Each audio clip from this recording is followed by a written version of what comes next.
Hi guys, funny കപ്പിൾസിൻ്റെ പുതിയൊരു വീഡിയോയിലേക്ക് എല്ലാവർക്കും സ്വാഗതം. അപ്പോൾ ഇന്ന് ഞങ്ങൾ പുറത്ത് പോവാണ്. ഇത് ഇന്ന് പോയതല്ല, കഴിഞ്ഞ ശനിയാഴ്ച പോയതാണ്. അപ്പോൾ മാസാവസാനമൊക്കെ ആയില്ലേ, ഇവിടുത്തെ സാധനങ്ങളൊക്കെ ഏകദേശം തീർന്നു തുടങ്ങി. അപ്പോൾ ഞങ്ങൾ അതൊക്കെ മേടിക്കാൻ പോവുകയാണ്. അപ്പോൾ നമ്മൾ തൃശ്ശൂരുള്ള നെസ്റ്റോയിലാണ് പോണത്.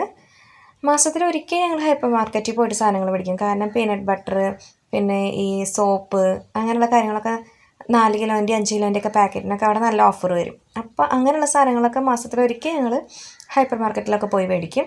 അല്ലാത്തപ്പോൾ ഒക്കെ നമ്മൾ വീടിൻ്റെ അടുത്തുള്ള ചെറിയ ചെറിയ കടകളിൽ നിന്ന് തന്നെയാണ് മേടിക്കാറ്.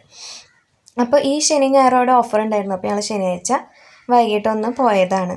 അപ്പോൾ അരിപ്പൊടിയൊക്കെ 5 കിലോൻ്റെ അതിനൊക്കെ നല്ല ഓഫർ ഉണ്ടായിരുന്നു. ഗോതമ്പ് പൊടി, അരിപ്പൊടി, ബിസ്ക്കറ്റുകൾ, അങ്ങനെ ന്യൂട്രല്ല, പിന്നെ പീനട്ട് ബട്ടർ, അങ്ങനത്തെ ഐറ്റംസിനൊക്കെ ഓഫർ നല്ലപോലെ ഉണ്ടാവും.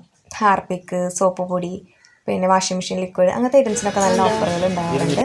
അപ്പോൾ ഞങ്ങൾ മാസത്തിൽ ഒരിക്കൽ പോയിട്ട് അങ്ങനത്തെ ഐറ്റംസൊക്കെ മേടിക്കും. പിന്നെ അവിടെ ഫുഡ് ഐറ്റംസിന് നല്ല ഓഫറായിരുന്നു. ഇന്ന് ഞങ്ങൾ ഫുഡ് ഐറ്റംസ് ഒന്നും അധികം മേടിച്ചില്ല. ഒരു റേഷ്യൻ ഹണി കേക്ക് മാത്രമാണ് ഞങ്ങളന്ന് മേടിച്ചത്. അതൊന്ന് ട്രൈ ചെയ്ത് നോക്കാമെന്ന് വിചാരിച്ചിട്ട്. അപ്പോൾ ചേട്ടാ അത് പൊളിക്കുകയാണ്. ചെറിയ ഈ ഒരു പീസിന് തന്നെ 100 എത്ര രൂപ, അതും ഓഫർ പ്രൈസാണ് കേട്ടോ, 100 രൂപ. അതിനേക്കാളും റേറ്റ് ഉണ്ട് ആ സംഭവത്തിന്. അപ്പോൾ നല്ല അടിപൊളി ടേസ്റ്റ് ഉണ്ടായിരുന്നു. ചെറിയൊരു പീസായ കാരണം തന്നെ ഞങ്ങൾ അവിടെ നിന്ന് തന്നെ അത് കഴിച്ചു. അതിനുശേഷം ഇതാ ബില്ലൊക്കെ ഞാൻ നിവർത്തി നോക്കുകയാണ്. ഒരു വമ്പൻ ബില്ല് വന്നിട്ടുണ്ട്. എന്നാലും കുഴപ്പമില്ല, മാസത്തിലൊരിക്കൽ നമുക്ക് എല്ലാ സാധനങ്ങളും മേടിച്ചാൽ പിന്നെ കുറേശ്ശെ സാധനങ്ങൾ വീടിൻ്റെ അടുത്ത കടയിൽ നിന്ന് മേടിക്കാമല്ലോ.